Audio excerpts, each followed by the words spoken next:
the musculoskeletal exam with a focus on gout.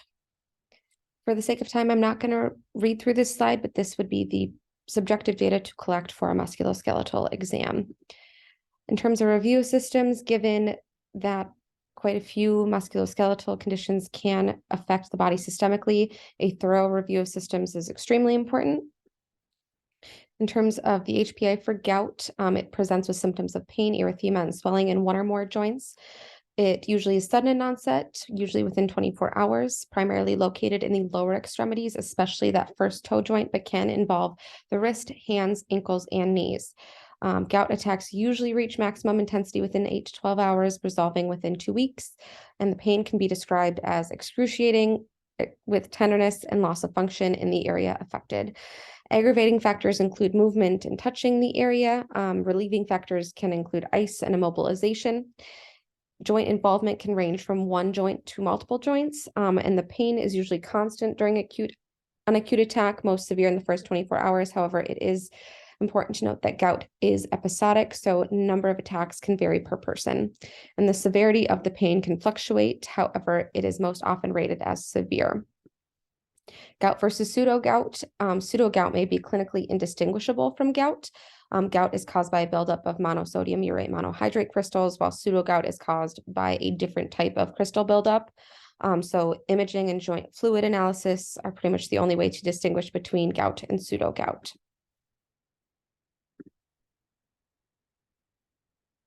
Given my focus is on gout, I'm going to demonstrate a musculoskeletal exam of the hands and wrists, feet and ankles, and knees, given those are the areas gout presents most often. So starting with the hands and wrist, I will inspect them for contour, for their alignment, their position, their shape and symmetry, as well as looking at the skin for any redness or areas of injury. Moving on to palpation, you're going to palpate each joint separately. And this time you're palpating for texture, joint swelling, any tenderness, any bogginess, any nodules, any bony overgrowths. In gout, you will see redness and swelling in the joint that's affected. And you will also palpate swelling and potentially palpate heat. The joint that's affected will also be painful upon palpation for the patient. Moving on to range of motion, I'm going to have you flex your fingers downward for me, and then hyperextend them upward. Flexion should reach about 90 degrees, hyperextension about 30, and then moving on to the wrist, I'm going to have you flex it downward again. Good. And then I'm going to have you push against my hand to test for strength. Good. And then I'm going to have you hyperextend it upward. Good. And I'm going to have you push against my hand, testing for strength. Good. And then what I'm going to have you do is make a fist. Good. And then to test for hand strength, I'm going to have you squeeze my fingers. Great. There's other tests you can do to test for things like carpal tunnel, but in this focus exam, that would not be appropriate.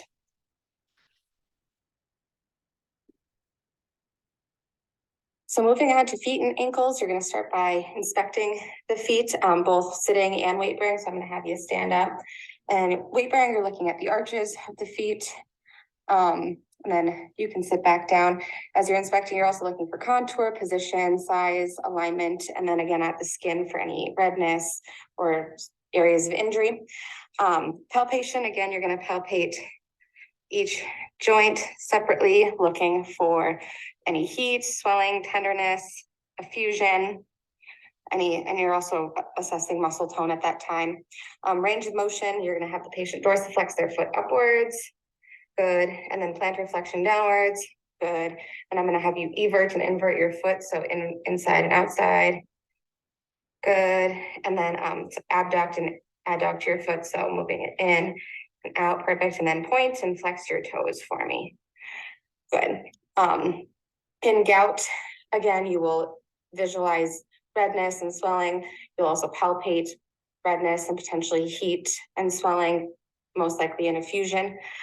As well, and then any bending or movement of the affected joint will also be painful for the patient. Then moving on to knees, you're again going to start by inspection. I'm going to have the patient stand up just to look at alignment of the knees. You're looking for any sort of hyperextension, any bow-leggedness, or any knee knocking. These knees are straight, so I'm going to have you sit down again. And then we'll actually have you lay down. That'd be perfect. And then you're moving on to palpation. You're palpating the knee joint for, again, any swelling or tenderness. A normal knee joint will be smooth and firm. It will not be tender, it will not be swollen, you won't feel any bogginess. However, in a patient with gout, there will most likely be an effusion. So there's two different tests to test for an effusion in the knee. So just for visual sake, I'm going to actually have you move this knee downward just so we can see the inside of this knee. The first test is the ballottement test, in which you place your hand above the patella, placing downward pressure on it, and then pushing against the patellar bone, listening for any clicking, which would indicate an effusion in that patellar area. The other test is the bulge test, in which you're going to stroke the medial aspect of the knee up 2 to 3 times, and then push on the lateral aspect, looking for a bulge in this medial area of the knee, indicating, again, an effusion or fluid in that area. Range of motion, you would test by having the patient stand up again. Perfect, and I'm gonna have you flex the knee. I actually be turning this way and flex the knee backwards for me. The other way, flex it like that, lift up your leg. Perfect, and that should reach about 130 degrees, and then hyperextend it, kick it outward, and that can extend as much as 15 degrees outward. Again, in gout, you will see an effusion, you will see swelling. Both the bulge sign and the ballottement test may be positive. There will be pain in the area, especially with movement and palpation.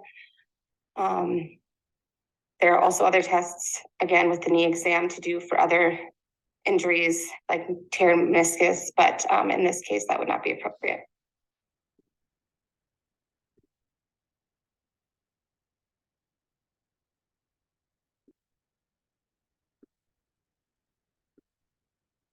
So diagnosing gout. At the moment, synovial fluid analysis remains the diagnostic standard for acute gout. However, it can be difficult to perform. So the American College of Physicians does mention that in certain circumstances, it may be diagnosed on clinical presentation. However, I do want to stress synovial fluid analysis remains the only definitive means to rule out septic joints, as well as determine gout versus pseudo gout. Risk factors for gout include ingestion of purines, fructose, and alcohol, men over age 40, postmenopausal women, obesity, CKD, metabolic disorders, having a previous gout attack, CV diseases, hypertension, having a family history of gout, having a history of high serum uric acid levels, and use of certain medications. Differential diagnosis for gout to keep in mind include septic arthritis, rheumatoid arthritis, cellulitis, pseudogout, bursitis, and reactive arthritis. And here are my references.